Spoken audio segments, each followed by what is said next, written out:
I've been getting really overwhelmed lately with stuff, namely papers. I have a constant war with papers, and this is what my filing system looks like. Recipes, notes for classes, a lot of paperwork, other bits and pieces, and you can see it all there. Pretty colourful, but it's not what I want. So this is now what my recipe filing system looks like. Have a look at this. Oops, there you go. That's what my recipe filing system looks like now. And I'm gradually moving all my recipes into each of those folders according to the first word of the recipe. So I don't use the, so it's anything else after that. So how do you cope with overwhelm?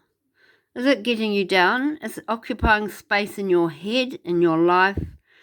And it's making you a bit scratchy and short-tempered and not nice to be around. So try doing something like this. I will eventually, once they're all moved into those files, I will eventually get a USB stick and move them all onto that. So that will be my permanent recipe file. So I thought I'd show you that today. I've been working on that for a few weeks now, and little by little we'll get there. So have a great day, everyone. Talk soon.